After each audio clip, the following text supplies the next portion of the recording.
Hello everyone, I'm Ankit and you're watching StudyIQ IAS English. In our today's video, we are going to talk about the Naga peace process and particularly the role Thuingaleng Muivah has played in it.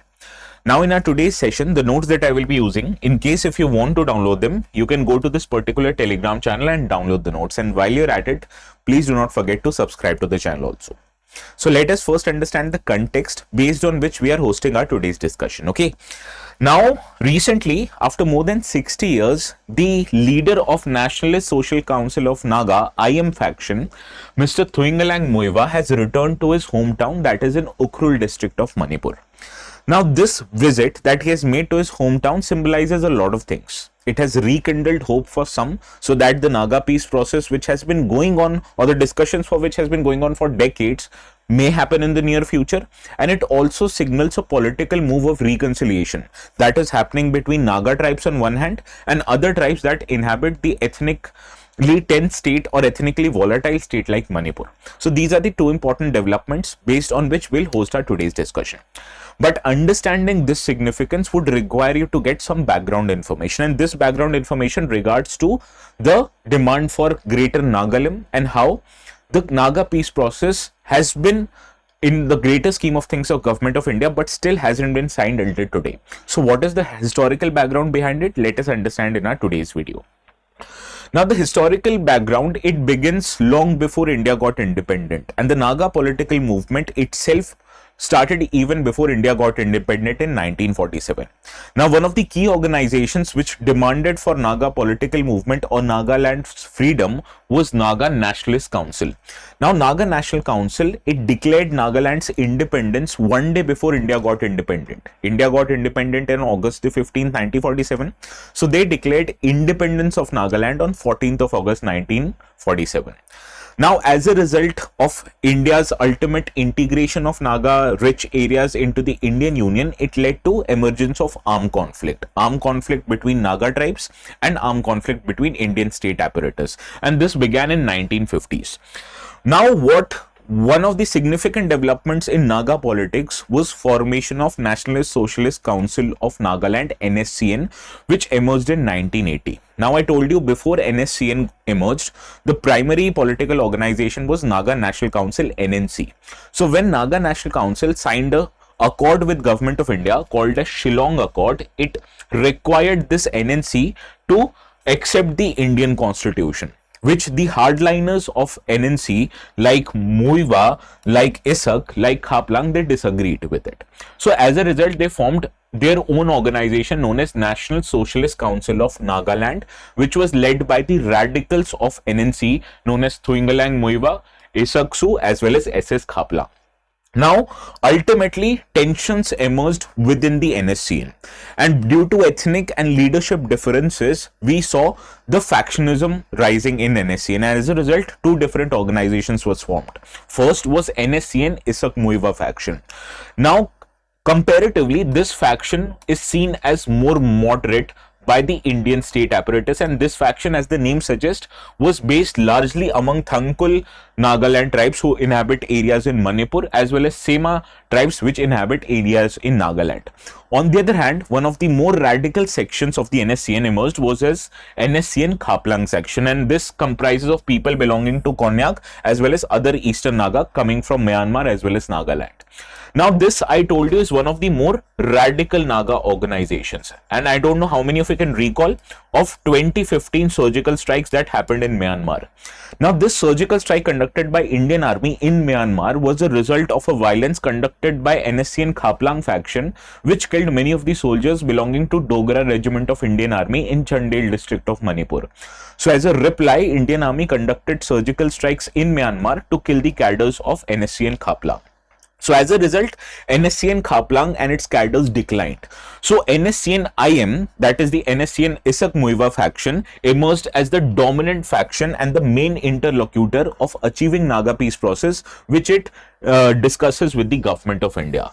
So because of these incidences, NSCN IM, which again Muivah is a part of, became one of the largest dominant organizations among the Naga politics. Now, this NSCN IM, I told you, was one of the more moderate sections of NSCN, and it signed a ceasefire agreement with Government of India in 1997. Now, this marked a formal beginning of Naga peace process. So once an organization which was against Indian state signed a ceasefire agreement, it created the political considerations, it created a political conditions which allowed government of India to interact and negotiate the Naga peace process with such factions, right? So this was the start of Naga peace process. Now, this Naga peace process solidified in 2015. In 2015, NSCN IM signed a framework agreement with Government of India, and this was done in the presence of Prime Minister Narendra Modi. Now, this framework agreement was a very significant development in Nagaland politics. First of all, Government of India recognized the unique history and positions of Naga, and while Naga side, it reaffirmed that sovereignty of India would be maintained. So this allowed a peace process to be formed within the earmarks of Indian Constitution, and this agreement, it also paved the way for a final political settlement that was to be achieved between Government of India on one hand and Naga political groups on another. But even after the framework agreement of 2015, we have seen that the final Naga peace process hasn't been achieved. So what is the reason behind it? Let us find that one out. Now, one of the key demands that has been raised by the National Socialist Council of Nagaland, that is the IM faction, it has been the creation of Greater Nagalim, that is the own homeland for Naga tribes. Now, according to them, formation of this Greater Nagalim requires unity of major areas, not just in Nagaland but also in neighboring states of India. That is state of Manipur, state of Arunachal Pradesh, Assam, and not just that, it also includes part which is currently located in the country of Myanmar. So this, you can understand, might be somewhat difficult. But what is more difficult is the demand that has been raised by IM for a separate Naga constitution, that is Yezabo, as well as a distinct Naga flag. Now, these two demands, you can understand, would be quite difficult in Indian constitutional scheme of things, because these two conditions existed in Kashmir before the revocation of Article 370. And one of the reasons that Government of India gave for revocation of Article 370, that in one country you can't have two different constitutions, you can't have different flags. So Government of India wanted one nation, one constitution, as well as one flag, which according to the Naga groups, particularly NSCN IM, would not be acceptable. So that is why fulfilling the core demands of NSCN IM would require Government of India to go beyond what is prescribed in Indian constitutional framework. And this has been the key reason which has led to stalemate in finalizing the Naga peace accord. But this is not just the only problem. Another problem that has emerged is opposition to the concept of Greater Nagalim. I told you Greater Nagalim would not just include places which is currently located in Nagaland, but also places located in neighboring states of Nagaland, that is Manipur, Arunachal, as well as Assam. So obviously politicians and people belonging to these states neighboring of Nagaland won't agree to this demand. Particularly this has been a prominent factor in Manipur, because many people in Manipur fear that hill districts like Ukhrul, from where Muivah hails from, Senapati district, Thuingaleng district, would gradually be merged into Greater Nagalim, and this is politically unacceptable for Government of Manipur as well as people of Manipur. And this has made territorial demand politically sensitive. What if, let us just consider government fulfills this demand.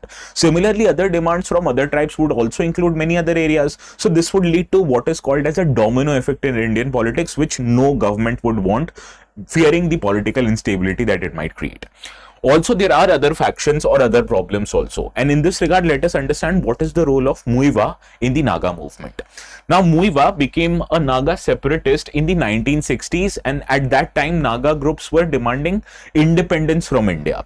And Muivah hails from a Tangkul Naga village in Ukhrul district, which is near Myanmar border, and this is the area which provides key cadre for NSCN IM faction, right? According to which is one of the more moderate factions of the Naga political groups. Now, his last attempt trying to visit his village in Manipur came in 2010. And at that time, the Congress government, which was ruling over the state of Manipur, opposed this. And they had a very good reason for opposing his entry into his own hometown. That was NSCN IM demand for a Greater Nagalim, which I told you also includes areas currently under Manipur. So this has been seen as a politically insensitive or politically sensitive issue for people of Manipur as well as government of Manipur, which if the government would have to create Greater Nagalim, it would mean the bifurcation of current state of Manipur. So that is why his previous attempt was not successful, because it was politically opposed by then Manipur government. Now, what changed in the meantime? What has changed in Manipur, first of all, is that Manipur is currently under the president's rule, and government has allowed this time for allowing the visit of Muivah to his own hometown in Ukhrul district of Manipur. Now this, first of all, signals many things. First of all, it signals that the state's hardened approach, state's rigid approach has been softening towards the Naga peace accord. And similarly, it brings a very big political development in the politics of Manipur. As you can know, Manipur since 2023 has been in the strife of ethnic violence, which has killed hundreds of people, and Naga is not one of the parties of this conflict. This conflict on one hand is between Kuki and Zo communities, and on the other hand they are fighting with Metis on different areas, and Naga tribes in this conflict has been seen as a neutral party, and the neutrality of Nagas has allowed the Naga political groups to get trust with not just the state as well as center government, but also within the other tribes of Manipur. And as a result, this time when Muivah entered his own hometown, both Metis and Kuki leaders issued messages and declaration of goodwill which signaled reconciliation between these warring tribes, and it also marked a significant shift that from hostility, their now outlook towards the Naga tribes or Naga areas has been of cautious respect. But this does not mean that the entire Naga community is united. First of all, there are many factions, many political groups in Naga, particularly representing other or smaller tribes of Naga. They have been criticizing Muivah for a longer period of time. According to them, Naga has ordered, or Muivah has ordered killing of many rival Naga tribes, which has led to political tensions. So this brings my attention towards the internal difference between the Naga communities. First of all, from a North Indian perspective, you must understand, or you must have a wrong impression that Naga tribes is one monolithic tribe. The answer is incorrect, because Naga community or Naga population is not a homogeneous population. It includes over 30 different tribes who have different languages, dialects, customs and local interests. So as a result, between these more than 30 tribes, there has existed tribal rivalries. There are differences in their religion or regional identity. Similarly, there has also been competition among these groups to secure political power, which has made consensus or achieving consensus between these conflict-prone tribes quite difficult. And you need to understand there is also a significant difference of Nagas who live in Nagaland and Nagas who live in Manipur, from where Muivah comes from. And some tribes, they support national Naga political groups, which includes more than 7 political groups differently. And on the other hand, some of the other Nagas, they remain loyal to NSCN IM. And this division within the Naga communities has weakened the Nagas' bargaining power when they have to bargain with the central government. And it has also created difficulties in achieving a united peace formula from the Nagaland side. So this has created political difficulties. Now what has happened is that whenever disagreements between NSCN IM on one hand and Naga national political groups on another has led to differences in peace talks.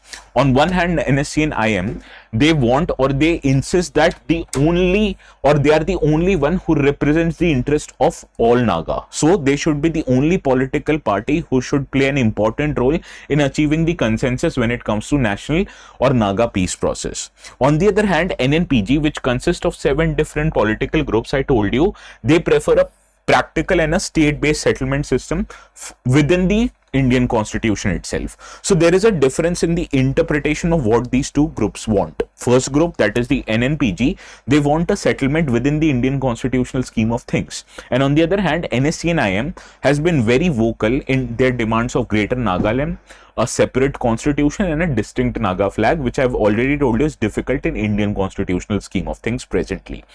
There are other problems also. That is, fulfilling NSCN's IM demand from the government side would want to redraw the existing state boundaries in the Northeast India, which both the government of India and the government of these different states have been opposed to. On the other hand, to allow for peace process to be achieved, the government of India might offer greater autonomy or special constitutional provisions within the Nagaland itself, which might be unacceptable to groups like NSCN. So this practical differences in the approach of what the Naga peace process provision should be has created or has delayed the unified negotiation front. On one hand, government wants to deal with one united political group, but as I've told you, Naga themselves have been divided largely into two political factions. One subscribes to a greater Nagalim approach led by NSCN, another one favors a constitutional centric approach that has been led by NNPG, and this differences in opinion is a primary reason why the ultimate settlement of Naga peace process has been delayed. Now, this is my interpretation of this issue. What do you feel about it? It is okay if you feel differently from what I've told you, but please do let me know in the comment section. And also, while you're at it, please try to be very civil in your comments. We are here to look for solutions. We are not here to aggravate this already serious problem, right? Now, before solving the practice question which I have taken from PYQ, I have one important thing that I wanted to tell you. Right now, students who are looking to prepare for UPSC exam in 2027 and 2028, you should consider taking admissions in one of our P2F foundation courses. In our foundation courses, we cover important subjects. That is, this issue of Naga peace process would be covered in Indian internal security as well as Indian polity. Similarly, if you're interested in other subjects also, all of those subjects will be covered. And in case if you have any doubts, you will be solving these doubts using what is called as a one-to-one mentorship approach. Now, if you have to take admissions in one of our courses, please hurry up because sale is ending on 31st of October. And before taking the admission, you have to ensure one thing, and this is that if you use the code ATS Live, you will get maximum discounts on not just this 2027 or 2028 courses, but on all of the courses that are offered on the StudyIQ IAS platform. But please make sure to apply this code ATS Live because it will fetch you maximum discounts. Now, there's also a number 9240231070. Give us a call if you have any doubts. We'll always be happy to solve your doubts. And before ending this session, this is a practice question from 2017. To uphold and protect the sovereignty, unity and integrity of India is a provision mentioned in which part of the constitution? Please do let me know the correct answers in the comment section. The ones who answer it correctly would get a thumbs up from my side. And also, what do you feel about this Naga peace process? What things differently should government of India do? What things differently can Naga political groups do for, first of all, to solve this issue? Do let me know in the comments. And once again, if you want to download the notes, they will be made available on this particular Telegram channel. Okay. So this is all from my side. Please have a very good day.